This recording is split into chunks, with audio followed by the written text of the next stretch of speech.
Bonjour à toutes et à tous. Alors, visiblement, il y a dû y avoir un petit souci technique au démarrage. Donc, je suis Fabrice Latavo, responsable du service relations adhérents. Je suis accompagné ce matin de Gianni Lasserre-Rampon, notre responsable juridique, et de Farida Amani, membre du service relations adhérents et spécialiste du portail. Donc, au cours de la petite demi-heure qui va venir, nous aborderons pourquoi mettre sa liste à jour, les expositions de ses salariés, l'importance de cette action. Ensuite, nous verrons donc sur le portail de la connexion et vos identifiants à la validation de la liste adhérent pour l'appel de cotisation. Au passage, nous aborderons la création, la modification, la suppression d'un salarié de cette liste. Nous ferons un petit rappel sur le calendrier de l'appel de cotisation 2022 et nous vous rappellerons aussi vos contacts au sein de l'AG Metra pour les différentes missions. Donc, au cours de ce webinaire, vous pouvez poser toutes vos questions, alors qu'elles soient de l'ordre technique, quelqu'un vous répondra tout de suite, donc via le chat que vous pouvez trouver en ligne dans les menus, ou ce sont des questions sur le portail et sur l'appel de cotisation, elles seront notées, nous vous recontacterons ultérieurement pour vous répondre directement et vous apporter une assistance personnalisée. Donc, pour commencer, je vais laisser la parole à Gianni Lasserre-Rampon qui va nous expliquer pourquoi mettre sa liste à jour sur le portail adhérent. Alors, bonjour à toutes et à tous, Gianni Lasserre-Rampon, responsable juridique à l'AG Metra. Alors, un petit rappel, je dirais, concernant finalement les principes de droit qui régissent un peu ce moment-là en votre qualité d'employeur. Donc, pourquoi mettre à jour votre liste? Alors, tout simplement parce que cela renvoie à votre obligation de sécurité résultat, que cette obligation de sécurité résultat, elle concerne effectivement la protection et la santé et la sécurité de vos travailleurs, et que bien entendu, cela est dépendant de la nature de votre activité et vous devez évaluer les risques dans un document unique, effectivement, d'évaluation du risque professionnel, et que cette évaluation vous permettra ensuite de mettre en œuvre ces 9 principes de prévention, puisque cela est le corollaire, en fait, de votre obligation de sécurité résultat. Donc, c'est le fondement même, effectivement, de votre responsabilité, et que, surtout, réglementairement, alors là encore, j'ai un souci pour faire passer, merci Fabrice, c'est une obligation réglementaire, puisque l'article D4622-14 du Code du travail prévoit que non seulement vous devez adhérer à un service de santé au travail, mais que vous devez aussi adresser à ce service de santé au travail un document précisant le nombre, la catégorie des travailleurs à suivre et les risques professionnels auxquels ils sont exposés, notamment les risques particuliers qui permettent aux travailleurs de bénéficier d'un suivi individuel renforcé de son état de santé.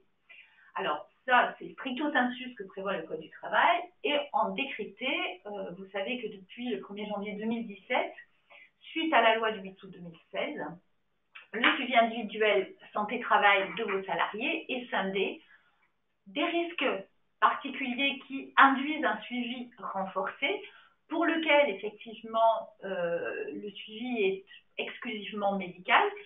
Et tout ce qui n'est pas de l'ordre du suivi individuel renforcé, on est sur du suivi individuel que l'on peut qualifier de simple. Et là, tout professionnel de santé peut intervenir.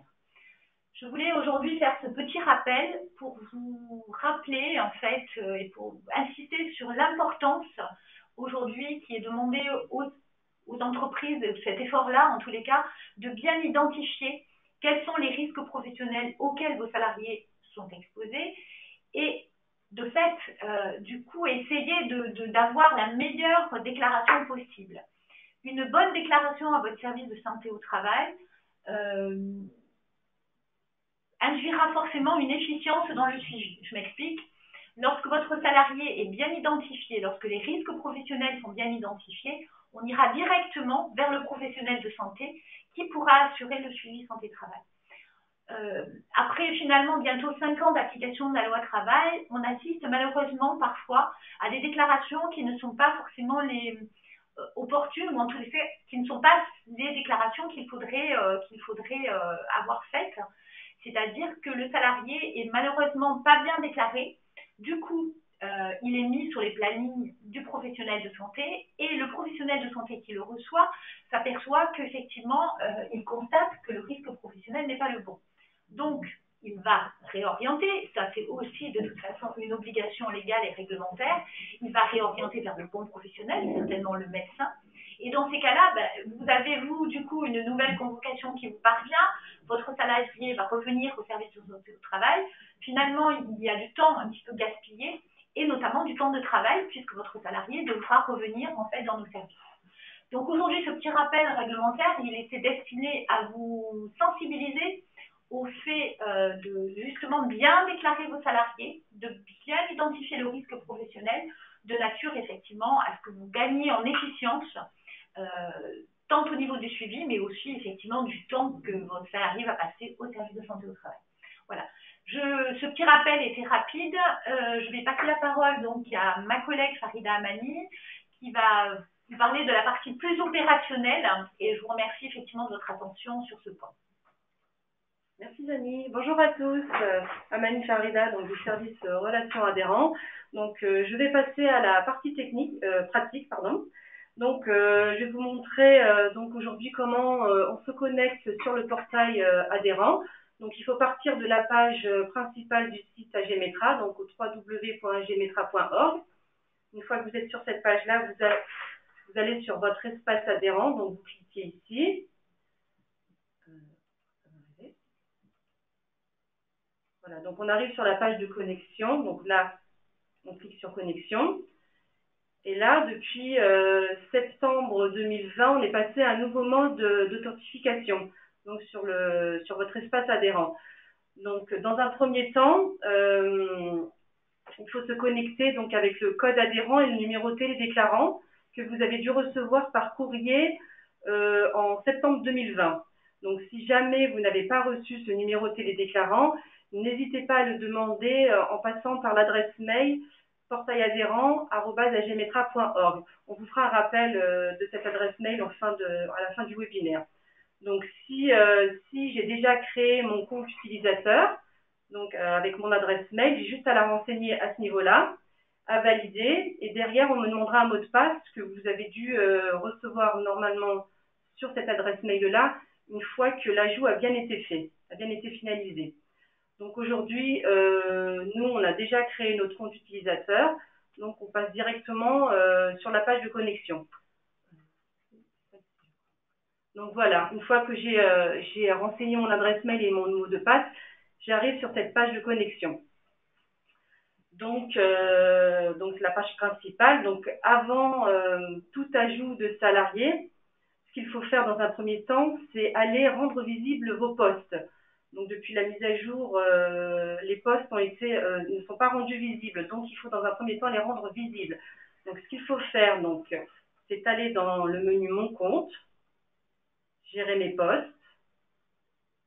Donc là, la liste de postes est vide et on va la débloquer. Donc pour ce faire, il faut aller donc juste au-dessus de visible, vous avez le oui, la croix, la flèche. Vous cliquez sur la flèche et vous choisissez tous. Donc là, tous vos postes sont débloqués. Donc, il suffit simplement de cocher la case visible pour que les postes apparaissent dans le menu déroulant de l'ajout de poste. Donc là, je vais vous montrer aujourd'hui, on va prendre un exemple, par exemple celui-ci. Donc, j'ai juste à le cocher et je retourne ajouter un salarié, par exemple. Regardez, hop, donc c'est le menu, donc mes salariés, ajouter un nouveau salarié. C'est un petit peu long, ça va arriver. Donc voilà, on arrive sur la page d'ajout de salariés. Donc vous voyez, on a deux pavés, donc la partie état civil et emploi. Donc je vais vous montrer, je vais prendre un exemple, je vais vous montrer. Donc voilà, donc on va faire. Hop.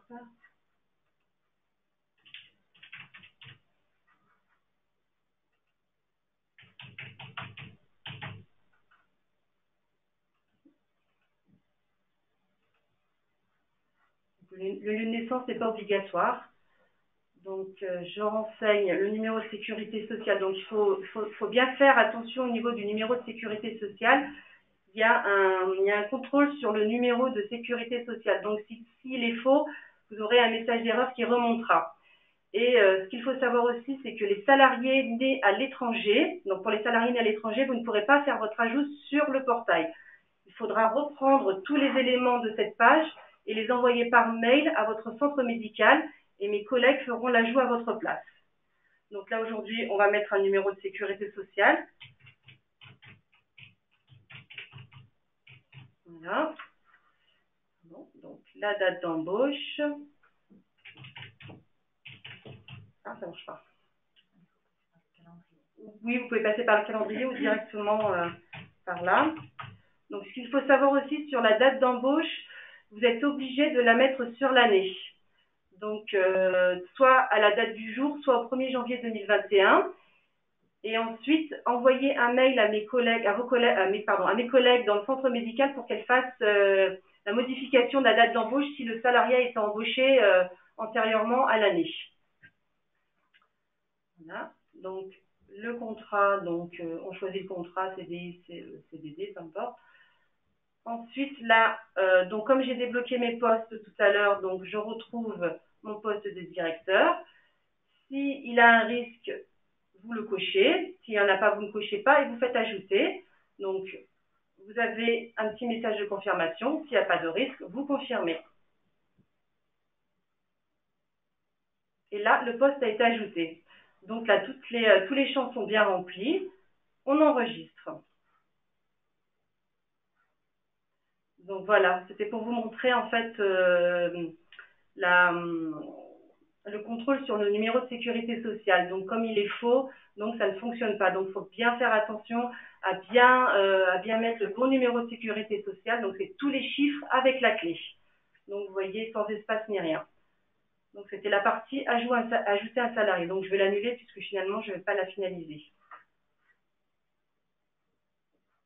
Donc je l'annule et ensuite je vais vous montrer comment modifier par exemple une exposition à un poste sur un salarié.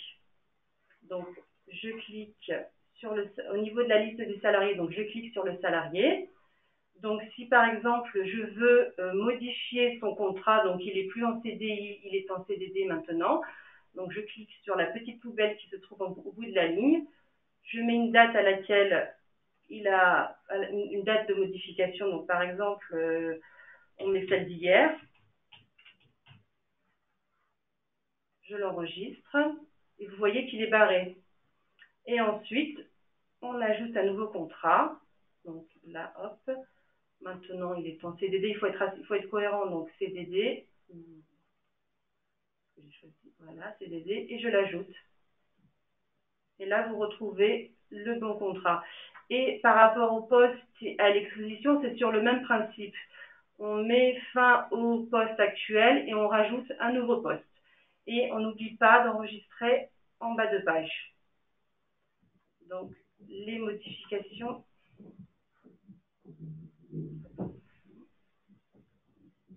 Donc voilà, vous avez un petit message de confirmation et la modification se fait de suite. Ensuite, si vous souhaitez supprimer un salarié de votre liste, il suffit de cocher la petite case à côté de son nom-prénom, d'aller cliquer sur les 3 petits points que vous avez au-dessus de sortie. Il y a un nouveau menu qui s'affiche. Vous cliquez sur sortir de l'entreprise. On vous demande une date à laquelle il est sorti. Par exemple. Voilà. Vous cliquez sur terminer. Et le salarié disparaît de suite. Vous pouvez également sortir plusieurs salariés à la suite. Il suffit de cliquer sur la case qui est à côté du nom-prénom, de faire la même manip. Sortir de l'entreprise. Vous mettez une date de départ et vous faites suivant pour que le salarié suivant apparaisse. C'est sur le même principe. Je ne vais pas aller plus loin. Donc, ensuite, on va attaquer la partie validation des listes pour l'appel COT 2022. Donc, normalement, quand vous arrivez sur la page d'accueil,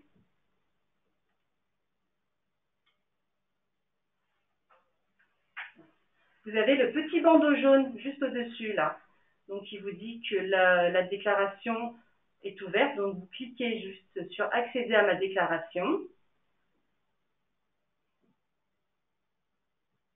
Et là, vous avez une page qui récapitule un peu tous les renseignements que vous avez. Donc, vous avez les contrats, les types de suivi, ce que vous avez validé cette année. Non, c'est cette année. Variation, oui, c'est ce que vous avez validé cette année et les années précédentes.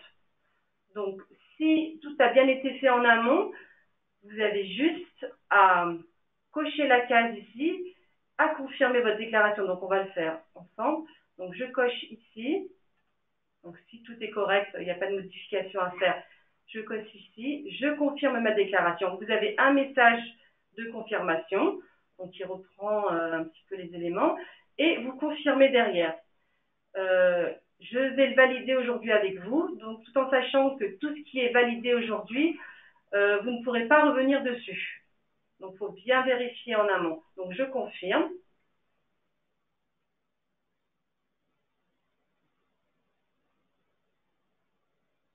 Donc, voilà, vous avez un message qui vous dit que l'opération a bien été réussie et vous recevez en parallèle un mail qui reprend la liste des salariés que vous avez validés à ce jour.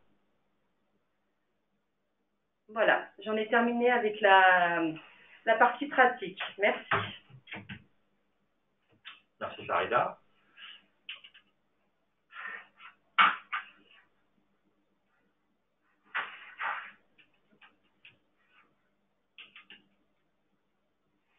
Donc je vais vous revenir sur le calendrier. Donc toute la partie qu'on a vue de mise à jour des listes, c'est-à-dire l'ajout de nouveaux salariés, la modification de postes, d'exposition de type de contrat pour certains salariés, ou la partie suppression sortie de salariés de vos listes, toutes ces opérations sont à faire avant le 31 décembre pour mettre à jour vos listes, puisque l'appel de cotisation 2022 se base sur les salariés présents dans votre entreprise au 31 décembre 2021. Donc toutes ces opérations sont à faire idéalement au fil de l'eau pendant l'année, mais en tout cas, une dernière vérification avant le 31 décembre 2021. Avant le 31 décembre, il est impossible de valider sa liste, c'est-à-dire la dernière opération que vient de nous montrer Farida. Ces opérations seront à faire en janvier 2022, donc on a mis à partir du 1er, ce sera plus vraisemblablement à partir du 5 janvier 2022, donc entre le 5 et le 14 janvier. Vous devrez revenir sur le portail, vérifier une dernière fois que vos listes sont et les informations données sont les bonnes. Et là, vous pourrez faire l'opération de validation, c'est-à-dire la dernière opération que vient de nous montrer Farida. Attention, une fois que cette opération de validation est faite, il n'est plus possible de remodifier sa liste pour l'appel de cotisation. Donc, c'est vraiment une opération qu'il faut faire une fois qu'on est sûr que tout a bien été validé. Une fois cette liste validée, le 27 janvier, vous recevrez par mail un lien pour télécharger la facture correspondant à l'appel de cotisation qui sera à régler au titre de la cotisation 2022. Donc une dernière fois, en décembre, mise à jour des listes salariées, début janvier, validation de la liste et 27 janvier, réception de la facture de cotisation. Pour vous aider en cas de problème, trois supports, 3 canaux différents. Pour tout ce qui est problème lié au portail adhérent, donc que ce soit sur des problèmes de connexion comme on l'a vu au départ, on a perdu ses identifiants, on n'arrive pas à se connecter, ou des problèmes techniques sur une mise à jour de liste salariée, des choses qui ne fonctionneraient pas. Deux médiums les plus classiques, soit par mail, donc portailadhérent@agemetra.org, portail au singulier, adhérent au pluriel, tout attaché, soit par téléphone au 04 28 01 39 30, donc une hotline du lundi au vendredi, donc 8h midi, 14h 17h du lundi au jeudi et 14h 16h le vendredi. On vous conseille plutôt le mail, ce qui nous permet nous de prendre l'information et de vous rappeler à un moment privilégié et de prévoir un temps pour vraiment pouvoir vous renseigner, mais n'hésitez pas quand même à nous appeler si vous avez une question urgente. Donc ça, c'est pour tous les problèmes liés vraiment au portail à proprement parler. Pour toutes les questions administratives, alors que ce soit au moment de l'appel de cotisation, mais aussi tout au long de l'année, pareil, une adresse mail relationsadhérent@agemetra.org, relation au singulier, adhérent au pluriel, tout attaché. Donc, vous pouvez nous communiquer toutes les modifications qu'il y aura à faire sur votre compte ou toutes les questions que vous pourriez avoir en termes administratifs. Par téléphone, 04 72 56 14 14. Pareil, pour toutes les questions administratives que vous pourrez avoir, toutes les modifications. Et enfin, pour tous les problèmes réellement comptables, on va dire, donc sur de la facturation, sur des RIB, sur des choses comme ça, par mail à virement-compta@agemetra.org, virement-compta@agemetra.org. Donc voilà un peu les 3 canaux pour les 3 types de questions que vous pourriez avoir en termes, on va dire, administratifs ou techniques sur le portail. Tout ce qui a trait aux visites ou au domaine vraiment médical, pour le coup, reste vraiment à traiter avec votre centre directement et non pas par le siège social. Donc, n'hésitez pas à nous contacter si vous avez la moindre question, la moindre difficulté sur le portail. Nos équipes sont là pour vous renseigner et vous aider pour que cette période de la de cotisation se passe au mieux, parce que comme on le disait en préambule, une bonne déclaration des effectifs et une bonne déclaration des risques permettent d'optimiser le suivi qu'on aura tout au long de l'année sur vos salariés et que voilà, qu'on remplisse au mieux possible les missions qu'on a ensemble pour la santé et la sécurité de vos salariés. Je vous remercie de votre attention. Nous restons à votre disposition s'il y a la moindre question et nous vous souhaitons de bonnes fêtes de fin d'année et vous disons à bientôt. Merci beaucoup. Au revoir. Merci de votre attention. Merci, au revoir. Au revoir.